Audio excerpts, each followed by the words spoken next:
Back home, and the flood effort in Victoria's East is continuing today, with many towns on high alert. Days of wild weather has dumped heavy rain across the region, and there are major flood warnings in place for several large river systems.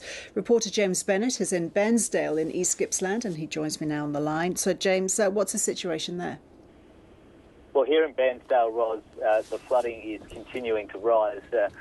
The caravan park is certainly the worst affected at the moment. That began to see some flooding last night, and from my viewpoint here, there's quite a number of the park homes in areas that would most certainly have floodwaters in and above the floorboard, so qualify for what the SES terms inundation. There's basically expected to be a peak here somewhere around 11 o'clock tonight as more of this water continues to move downstream from the high country, and of course that coincides with the high tide as well.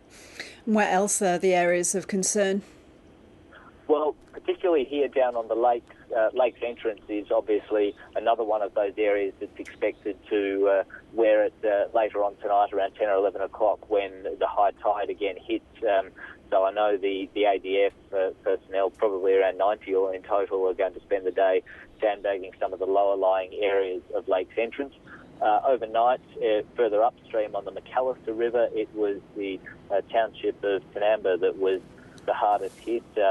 Essentially, there was quite a large amount of water flowing through town, and I spoke to a couple of the residents this morning on how they'd fared. I've lived in the town 61 years. I've experienced a lot of floods, but the 2007, this one would be the worst. Seen it all before, seen it all again, see it a couple more times this year probably. Yeah. So that's a lot of water.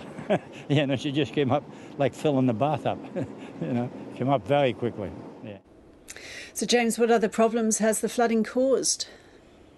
Well, at the moment, I know that SP Ausnet, the main power company, has been able to restore its main line out towards Orbost further east, and is now trying to work to reconnect power to individual homes. There was still overnight some 6,500 that were without power. There are still a number of road disruptions on the Princes Highway and the South Gippsland Highway, the main arterial routes servicing Melbourne and East. And the other main impact that we're seeing now is that the Yallourn Power Station has advised that it has been partially flooded, and so that has stopped coal production on 3 of its conveyor belts. And obviously those conveyor belts feed the power plant itself, so it's unclear at this stage exactly how much of production that will affect, but certainly we are seeing the potential for Victoria's power supply to be affected as a result of these floods as well, not to mention the very widespread damage that will have occurred throughout a lot of the farming land in these areas. Right, James, thank you.